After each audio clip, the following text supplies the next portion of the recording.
जय शिवराय।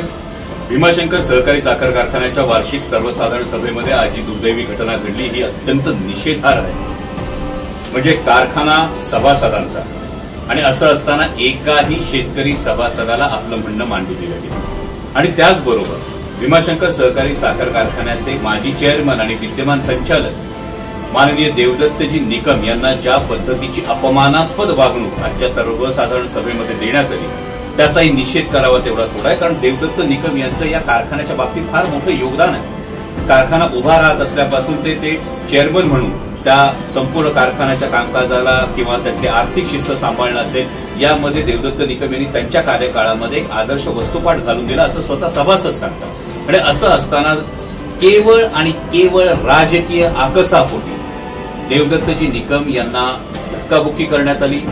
शेतकऱ्यांच्या वतीनं त्यांना म्हणणं मांडू देण्यात आलं नाही। इतकंच नाही तर कारखान्याशी संबंध नसलेली काही गुंड प्रवृत्तीचे लोक या सभेत उपस्थित कसे काय होते याचा खुलासा खरं तर माननीय सहकार मंत्री महोदयांनी केला पाहिजे। कारण हा सगळा प्रकार जो घडत होता हा प्रकार माननीय सहकार मंत्र्यांच्या डोळ्यात देखत घडत होता।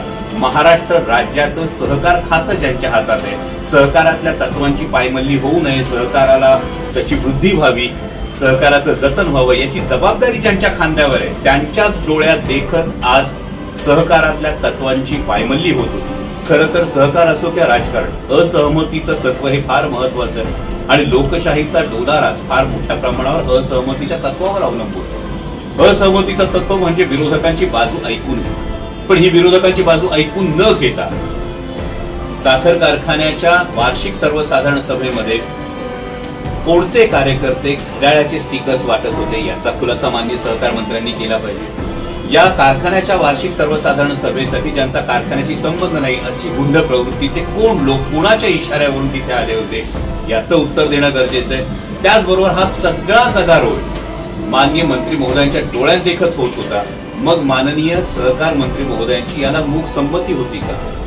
जे सहकार मंत्री महोदय खरं तर गेल्या वर्षभरापूर्वी भारतीय जनता पक्ष सहकाराची मुस्कटदाबी करतो असं म्हणत होते, त्याच सहकार मंत्री महोदयांचा हा पूर्ण 180 अंशाच्या कोनामध्ये या पद्धतीचं जे त्यांचं आजच्या सभेमध्ये जे चित्र दिसलं हे चित्र का दिसलं याचंही त्यांनी उत्तर देणं गरजेचं आहे। याचबरोबर आज 4 ते 5 शेतकऱ्यांना मारहाण करण्यात आली, त्यातल्या एका शेतकऱ्याला जीवे मारण्याची धमकी देण्यात आली।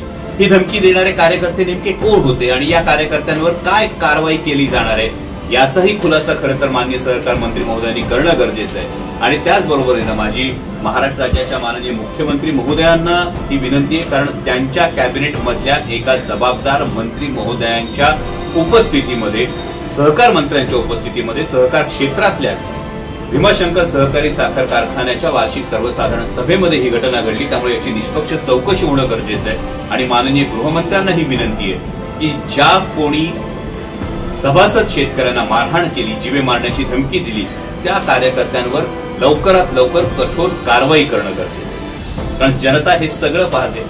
अशा पद्धतीनं आमचं कोणीही काहीही वाकडं करू शकत नाही असा जर उन्माद सत्ताधारी कार्यकर्त्यांकडून दाखवला जात असेल तर घोडा मैदान जवळच आहे। जनता अशा उन्मादाला त्याची जागा दाखवल्याशिवाय राहणार नाही हा मला विश्वास आहे। जय श्रीराम।